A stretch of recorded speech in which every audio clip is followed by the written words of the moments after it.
నాడు నీతిగా నిజాయితీగా ఉండాలి. రాశారుగా.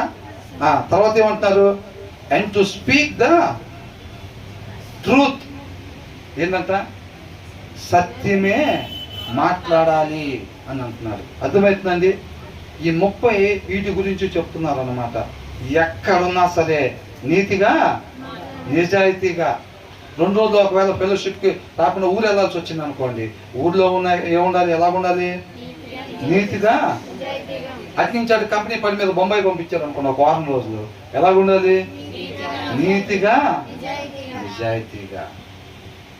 అర్థమవుతుందండి? అవి పోకూడదు. పలక మీద రాసుకుంటే, బుక్ మీద రాసుకుంటే, బైబిల్లో పక్కన రాసుకుంటే పోతాయి.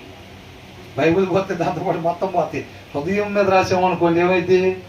మనం ఎక్కడికి పోతే అక్కడ మనతో పాటు తిరుగుతూ ఉంటాయి అన్నమాట. ఎక్కడున్నా కానీ నీతిగా నిజాయితీగా ఉంటామో.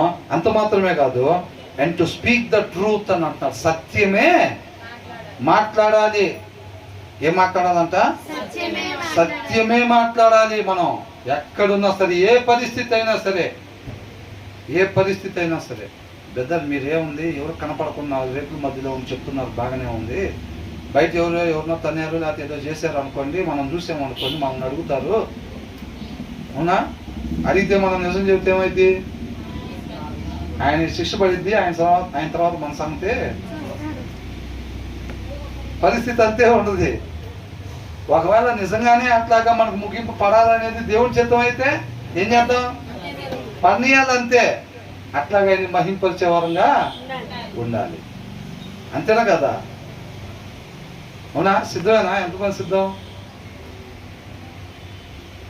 అవునా?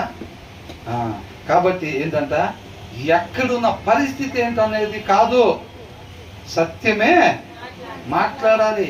ఎవరేమనుకుంటారు, అపార్థం చేసుకుంటారేమో, తెలియలేదు అనుకుంటే ఎక్కడేం మాట్లాడాలో తెలియదు, అట్లా ఇవన్నీ కామన్గానే ఉంటాయి. దాని వెనకాల మనకి ఈ లోకంలో ఉంటే ఏముండవా? ఖచ్చితంగా ఈ లోకంలో వాటి వెనకాల మనం నీతిగా ఉండగానే మనకి ఎదురు ఏ శ్రమలు కొంతకాలం శ్రమలు అన్నారు చూసారా? ఆ శ్రమలు ఆటోమేటిక్గా మనం నీతిగా ఉండగానే ఆ శ్రమలు ఆటోమేటిక్గా వచ్చేస్తాయి. మనం సత్యమే మాట్లాడగానే ఆటోమేటిక్గా వెనకాల ఏమొచ్చినాయి? ఇంట్లో కూర్చొని బైబిల్ చదువుతుంటే, నేను మా పాప బాబు మేము కూర్చొని బైబిల్ చదువుతున్నాం. మా మిస్సెస్ ఏసై మాట్లాడినప్పుడు పక్క నుంచి ఒక ఆయన వచ్చి పెడేలు మనం కొట్టాడంట. కొట్టగానే నేనేం తప్పు మాట్లాడానో చెప్పు, నన్ను ఎందుకు కొడుతున్నావు అని